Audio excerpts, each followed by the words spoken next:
Olá, meu nome é Carlos e sou fisioterapeuta. Esse vídeo é um complemento de um vídeo anterior que eu fiz sobre a conduta terapêutica e cujo link vou deixar aqui embaixo nas descrições. Espero que seja útil. Dúvidas, sugestões, aí embaixo nos comentários.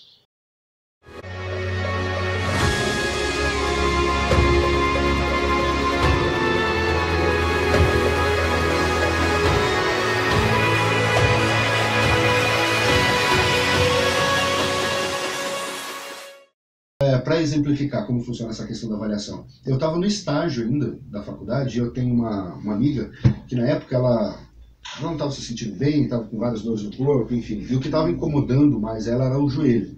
Na verdade ela tinha mais de uma dor no joelho, mas o que estava incomodando muito ela era uma dor na lateral do joelho, aqui, que ela tinha. E eu fui ajudar com ela nessa dor na lateral do joelho. E estou lá avaliando, fazendo os testes que eu tinha acabado de aprender na faculdade, né? Estava trabalhando isso. Estou lá avaliando, não acho nada de errado. Não acho nenhum teste positivo, não tem nada de errado aqui, essa dor aqui. E aí comecei a avaliar em volta. Palpação. Comecei a palpar em volta e cheguei até no meio da coxa dela aqui. Aqui eu senti uma textura completamente diferente, como se afundasse. E estava dolorido. Ela mesma não tinha percebido que estava muito dolorido aqui. E aí eu comecei a tentar avaliar em que músculo que era, por exemplo. E não me parecia ser em músculo nenhum. Aí contrai parte anterior da coxa, aqui vasto lateral, não é. Aqui tem o bíceps femoral, contrai, palpa, não era, parecia que ficava no meio dos dois músculos aqui. Aí vai o conhecimento de anatomia, o que mais que tem aqui? Eu não preciso pensar só em músculo, né? Aí eu lembrei que aqui tem uma quantidade, uma faixa de tecido conjuntivo, que é um tecido fibroso, né? Que dá sustentação para os músculos, liga os músculos, enfim, que é chamado de tracto iliotibial. Basicamente, essa faixa de tecido aqui, ela liga dois músculos que estão aqui, principalmente um músculo que fica mais ou menos nessa região, que é o tensor da fáscia lata, à parte lateral do joelho, entendeu? E aí eu lembrei que esse tecido conjuntivo, ele está na base de muitas patologias ortopédicas, musculares, articulares. Eu lembrei que esse tecido, ele tem a capacidade de transmitir tensões e sintomas. Então não podia ser que na verdade ela estava com uma lesão, algum problema no tracto iliotibial e a dor estava se manifestando justamente aonde ele se fixa e aonde ele exerce tração, entendeu? Podia ser. Então pensei, tá, beleza, eu posso tratar o tracto iliotibial aqui, mas por que ele estaria eventualmente machucado? Ele transmite tensão dos músculos daqui para cá. Então eu continuei subindo e fui avaliar aqui, dar uma olhada como que estava o tensor da face lata dela. E estava super dolorido. Ela nem tinha percebido, mas quando eu toquei aqui já estava super dolorido. Né? E aí eu comecei a tratar aqui, né, com algumas condutas, tentar liberar essa região. Fiz uma conduta aqui. Da próxima vez que eu encontrei com ela, já não estava mais com a dor no joelho. Entendeu? Então veja, aí como ela não acompanhou esse raciocínio, ela achou muito interessante. Porque a pessoa está com dor no joelho, você vai pensar em quadril. Entendeu? Se eu não faço uma avaliação ali adequada, procuro, uma semiologia, nesse caso foi basicamente só palpação. Eu ia ficar aqui no joelho, porque a dor é aqui, eu ia ficar tentando tratar aqui. Poderia até dar uma aliviada na dor aqui, mas não ia resolver o problema. O problema estava aqui. Entendeu? Então tudo depende de avaliação. Né? Por outro lado, ocorre uma coisa curiosa também, com relação às explicações que a gente dá para o paciente, ou a quantidade de explicações. Frequentemente o paciente reclama que o médico não explica direito para ele, ele não sabe direito o que ele tem. O tempo todo. Você pega o paciente e começa a explicar para ele, o médico não me falou isso. Quando eu estava no estágio da faculdade, começava a explicar, e de uma maneira o mais didática possível, e o paciente geralmente ficava contente. Ou começava a comentar, nossa, meu médico nunca me falou isso. Né? E aí ele começa a entender, aí ele começa a pegar confiança em você, começa a te achar o cara. Entendeu? E aí eu ficava pensando, por que será que os terapeutas não explicam tanto assim? Porque o que você quer é conquistar o paciente, né?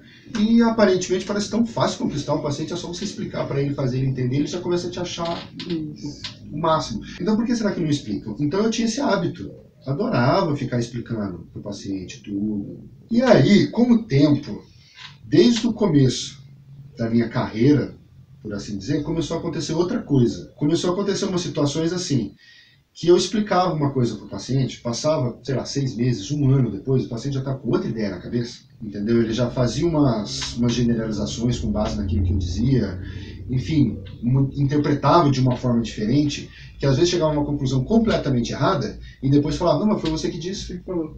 Foi você que falou. Ele gerou a opinião dele que ia se basear no que você Porque a gente tem esse hábito. tem. Interessantemente, a gente chega a conclusões a respeito daquilo que a gente ouve, que a gente acha que é muito óbvia, e põe na cabeça que aquela nossa conclusão foi o que o outro disse. É uma verdade, absoluta. Ou foi o que o outro disse. Uhum. Foi aquilo que eu li, enfim. Então já aconteceu de eu explicar para uma pessoa sobre o joelho, sei lá, um ano depois a pessoa me falou uma coisa, eu falei, não, mas não é assim, é errado. Mas foi você que me disse. Aí até lembrar o que eu realmente tinha dito para a pessoa, para explicar que não era bem aquilo. Porque quando você vai explicar alguma coisa para o paciente, você não explica perfeitamente, porque o paciente não entende a linguagem. E principalmente quando a pessoa te diz, fala português, fala uma linguagem que eu entendo. Você tem que mastigar aquele assunto lá. Simplificar às vezes não é nem tanto questão de mastigar. A pessoa acha que aquela linguagem técnica, sei lá, existe para quê? Para nada? Só para a gente poder falar sem os outros entenderem? Ela existe porque tem necessidade de existir. Entendeu? Você não tem como comunicar algo se você não tiver uma linguagem específica para aquilo. Só que como a pessoa não entende a linguagem técnica, você tem que fazer comparações, você tem que fazer aproximações. No dia a dia, assim. Aproximações que não são bem... Enfim, eu quero explicar uma coisa do joelho, eu vou fazer algumas aproximações, algumas comparações, alguma coisa, mas que geralmente vale só para aquele caso. Só para aquilo. Você não tem como dar uma explicação muito precisa para uma pessoa que não entende a linguagem. Então você faz, enfim, você aproxima a linguagem mais ou menos, entendeu? Compara com outras coisas e tal. Aí com base naquilo que você disse, a pessoa começa a tirar conclusões, entendeu? Sim. É até lembrar o que eu realmente tinha dito para a pessoa, para explicar para ela direito que não era aquilo. Já aconteceu também para um paciente renal crônico, uma vez eu comentei com ele a respeito da reserva vital do rim. Eu tinha dito que o rim, os órgãos em geral, eles têm uma reserva vital, né? Ou seja, eles têm uma capacidade de funcionamento acima do que seria necessário. Porque se eles começarem a ficar doentes e perder a capacidade, eles ainda dão conta do trabalho. Por isso eles têm uma reserva. Porque se acontecer alguma coisa, eles ainda conseguem dar conta do recado. E o rim é um dos órgãos, se não o órgão que tem a maior reserva vital. Isso significa que quando ele começa a não dar conta do recado, é porque ele já está sendo lesionado, já está doente há muito tempo.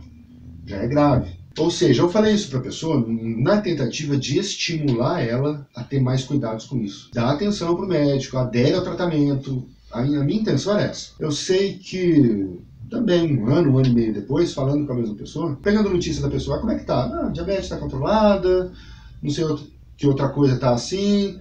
Os rins você disse que não tem jeito mesmo, então eu já não estou mais preocupado. Ela chegou a uma conclusão contrária. Ela entendeu aquela minha explicação sobre reserva vital de uma forma contrária. Tinha acabado, no caso. Tipo assim, não adianta mais. Já que o rim é assim mesmo e ele já está tão lesionado, então eu não vou mais me preocupar porque já não tem mais jeito. Ela entendeu totalmente o contrário.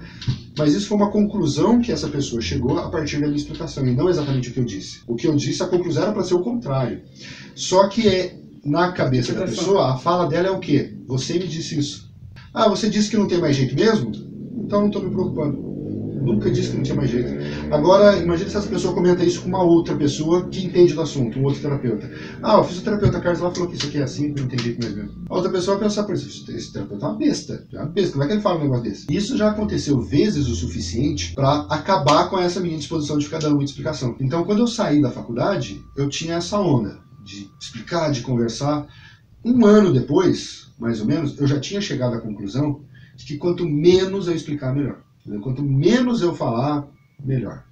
Então você tem que explicar, porque o paciente tem o direito de saber o que tem, mas assim, dentro do limite do possível, hoje eu explico o menos possível. Eu falo menos possível, eu dou menos possível de explicação, por causa dessas coisas que ocorrem. Então aí eu já tenho uma hipótese, uma teoria de talvez por que os médicos não ficam dando muita explicação ao paciente. Pode ser por causa disso também. Ou isso pode ser um dos fatores que contribui. Uma outra situação, eu ouvi uma conversa uma vez que eu não sabia se eu ria ou se eu chorava.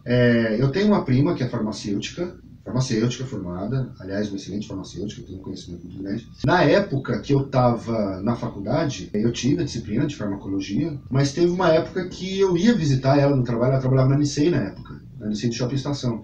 Eu ia lá perguntar alguma coisa para ela me dar mais uma visão geral da farmacologia, dos tipos de fármacos específicos, né, para relembrar, para fixar esse conhecimento e tal. Só que, claro, ela estava trabalhando, então eu ficava ali aguardando, a hora que ela tinha um tempinho, que não tinha nenhum cliente, lá ela vinha, perguntava alguma coisa, ela me explicava. Então, na verdade, eu ficava mais tempo ali andando de um lado para o outro do que conversando com ela.